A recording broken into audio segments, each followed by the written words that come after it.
A roundup of the latest news now. Here are our top stories.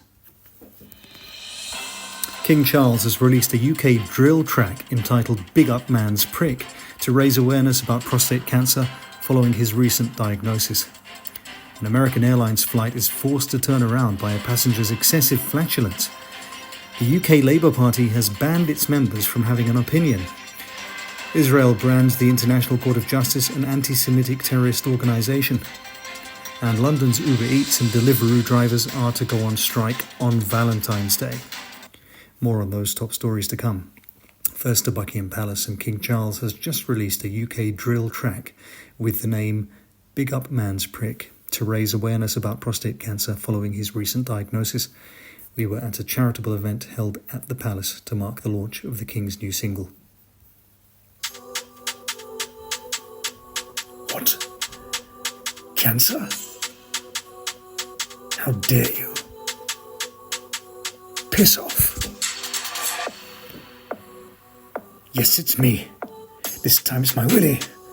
Prostate cancer. I'm not being silly. Kills a man every 45 minutes. Even the king has his bloody limits. Radiotherapy, but it only inhibits.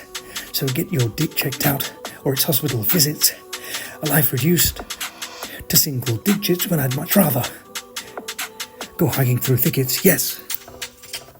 To the US now, and an American Airlines flight from Phoenix to Austin was forced to turn around after a passenger experienced a rather extreme case of flatulence.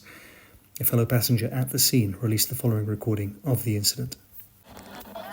Now, I don't give a motherfucking shit what y'all think. Breaking wind is a human right, so I'm going far, all the way to Texas. And ain't nothing you can motherfucking do about it. Oh hell, did he just fart? God damn. Hey man, that's not cool. Oh yeah? Take this, motherfuckers.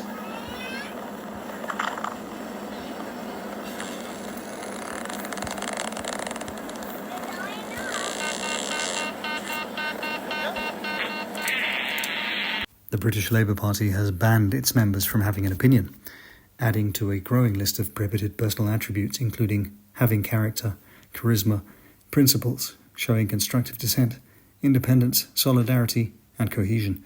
I spoke to political analyst Freud Fredericks. Freud, why is the Labour Party doing this? Hello there, Bob. Thanks for having me on the show. Well, you could say that not content with its anonymous position in the wilderness, the Labour Party has taken a further step into obscurity, thereby cementing its status as a lost cause. The Tories are rife with corruption and scandal, a golden opportunity for the Labour Party to get its act together and make gains, but the party insists on obscurity, verging on non-existence. Freud, thank you. As it launches strikes on civilian populations in the Gaza city of Rafah, Israel has branded the International Court of Justice an anti-Semitic terrorist organisation, following its ruling calling on Israel to prevent acts of genocide as well as permit aid to enter Gaza. I spoke to Israel's Foreign Affairs spokesman Ofek Anuzi to find out more. Ofek, why is the International Court of Justice a terrorist organisation in Israel's view? Listen, Bob, it is very complicated. What we can say here is 15 judges who frankly are not fit to practice law.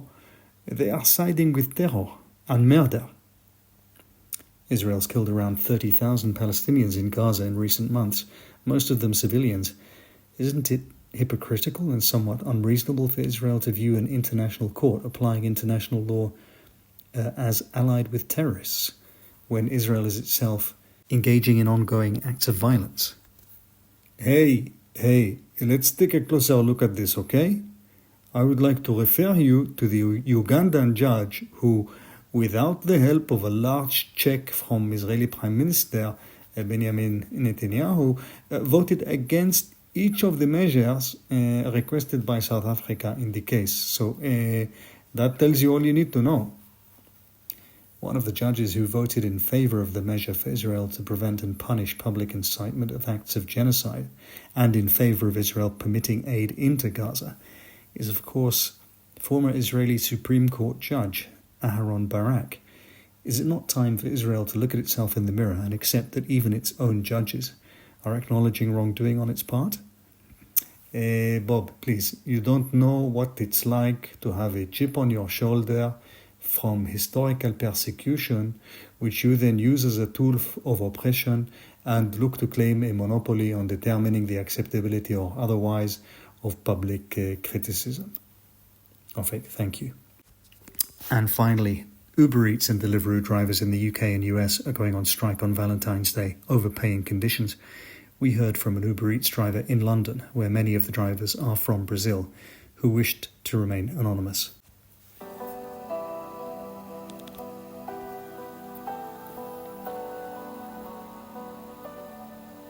As I lock up my souped up electric bike, I open up my backpacky, pizza for two, sorry if it's for you, but I can't take any more. I only get you paid £80.74. Stick it up your arse, I don't want to bring it anymore. It's driving me crazy. Nearly run over by a truckie, filhos de puta, white van drivers and fucking cabbies. This pain is too much for me.